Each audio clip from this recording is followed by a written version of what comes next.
Hey guys, Corey here, and I'm back today with the next in my rainbow series. We're going with Indigo today. So I'm going to apologize in advance. It is a terrible thunderstorm here right now, and well, rainstorm, whatever. You might hear some of that water in the background, and if you do, I apologize for that, but I cannot control Mother Nature, even when I am trying to do a voiceover. So anyhow, so this is my Indigo page. You know, I looked it up, and obviously it's kind of a dark purpley blue, almost kind of a midnighty blue, and so I'm going to stick with basically the dark blue color for this page. I think it came out really cool, and I was surprised to find how many different supplies that I had that would work for this color. So the first thing I'm doing is just going through all of these different papers, and I'm just cutting strips, anything that has this dark blue color in it. I did go through, and I'm going to do kind of my tried and true design technique or design layout type thing that I always do, where it basically is a vertical strips of paper that are going down the page, and then my photo in it. So but I'm going to start with some watercolors, and I am using an indigo watercolor, and then also a little bit more traditional blue, dark blue color to just kind of start my background. So that's the indigo, and I'm just mixing that in with some water. I don't want to give it too much water, only because this is just straight up cardstock. It is the textured cardstock, which I find works a little bit better with watercolors than the smooth cardstock. But still, if it gets too wet, it does end up looking a little funny, and you'll see the paper kind of balls up, and I really don't like that look. So I did want to be a little bit careful with the actual amount of water that I put on the page. So once I had this on there, it had to dry. I will be honest, I did go ahead and use my heat gun a little bit, but I did that off camera just so that I could speed up the process a little bit.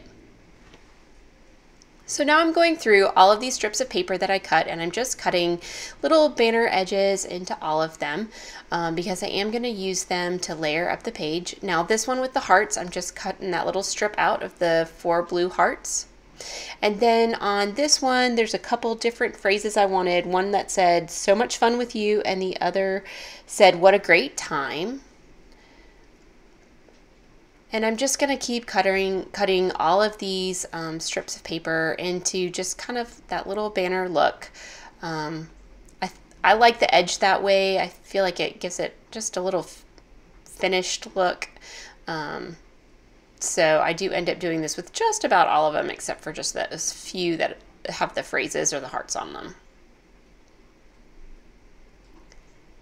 And then I go ahead and I get this one little sticker that says today's story that I can put on the photograph. But until then, I really have to make sure that the background is dry.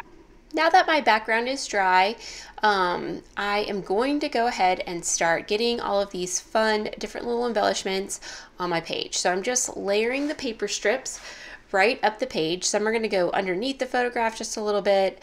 Some of them aren't. And I am just trying to, there's a couple of places of watercolor paint that I really like the way that it came out, and so I don't want to cover those up. Other times I'm just like, well, whatever, it's just in the background. But this time there were a couple little places where I was like, all right, I want to make sure that that cool little blue splotch stays out. And then, you know what, I'm looking at the page right now, the finished page, and I do end up covering it up later on, but oh well. I'm just gonna go ahead and get these all on. So anyhow, this photograph is my daughter, which you can't really see because she is standing in the mouth of the shark. So when we went to Gulf Shores in March, there's these cool, these couple of, you know, beach junk stores or whatever that you can go buy stuff at, and one has an octopus out front and one has this giant shark out front, and my girls think they are the coolest things in the entire world.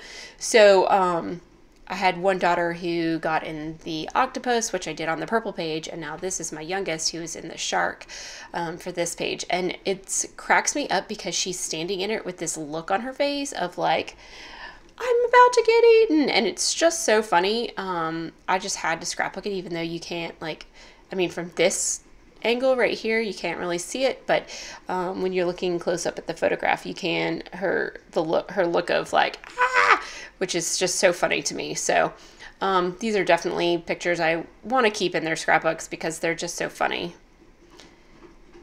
And speaking of that, like, I also have considered, I don't know about you guys, but like when I was a kid, my parents had photo albums. Do you remember those? Where like it was the cellophane stuff and you peeled it up, and behind there it was like the sticky stuff where you could stick photographs on it and then put the little plastic piece down. I'm sure it wasn't acid free. I'm sure that like all of these photographs were like, you know, totally stained or whatever from this. But I remember having those photo books, and I love, still to this day, looking through them. I have some that my grandmother kept of me when I was a baby that she gave me once I turned 18 or whatever. She gave out all of these photo albums to each of us once we turned 18. So anyhow, they're so fun. And I was thinking the other day that I really needed to just print 4x6 pictures of basically anything that I scrapbook and put it in some sort of a photo album for them as well, because, you know, these pages are going to be huge.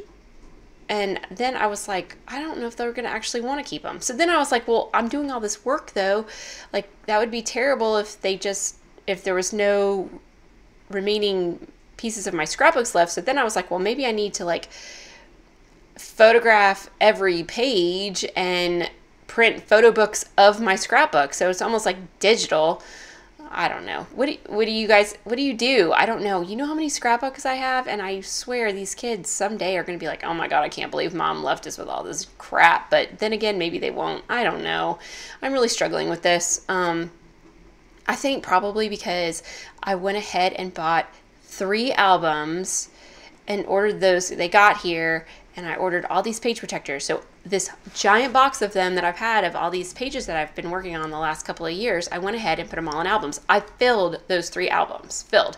So now I've got a whole nother set of pages that I'm putting in a page protector because I have page protectors, but they don't even have an album. I'm going to have to go order more albums.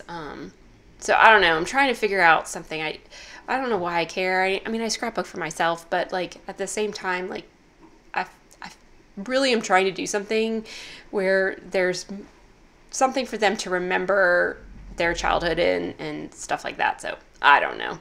Let me know what you guys are doing. Are you taking photos of all of your paper pages? Are you throwing paper pages away? Like, what are your thoughts? I'd love to hear and get some ideas. So now I'm just going to keep going. I was going to put her initials on this page, but I realized I didn't have any J's left. I must have used all of the J's on other pages, so I just went ahead and put her first name on the page because I did have enough for that. And then I'm just going to add just a few more cute little embellishments. This is there's a little pin that says Wild Child on it, which she's not really wild, but she looks kind of like it in this photograph. I also found some cool buttons and this wire word in my stash. And something else that's really fun about making these pages is that I'm getting to go through my stash and pull out all of these supplies that kind of sit there. So a lot of them are from old hip kits, because once I'm done with my design team projects for that, I just break the kits down and put them away into my stash. Other stuff is some of the stuff that I saved from like a bazillion years ago when I scrapbooked so heavily the first time, but I really don't have that much stuff there. And then also some of it is just little bits and pieces that I've bought maybe at Michael's or anything. We don't have any scrapbook stores around here other than like Michael's and Hobby Lobby, so I do have a few supplies from there, but not too much. Most of my stuff came from old hip kits, but I was a subscriber for over a year before I was on the design team, so I've got all my stash is basically that, which isn't very much. Someday I might show you how much stash I actually keep because it's really not that much. So anyhow, I'm just finishing up with some of these little hearts from Pretty Little Studio. That's one of my favorite places to buy stuff from when I do go and buy things. And then these are some more little puffy sticker hearts that I got in hip kits. But guys, that is pretty much wrapping up my page. There's not much more to it, but that is my Indigo page, guys, for my rainbow series. If you have any questions about anything, let me know in the comment section. I'll be happy to get back with you. Otherwise, enjoy the little details here. And thanks so much for watching. Thanks for stopping by. And you can always find me creatively on Instagram at Corrie J Creative. Bye.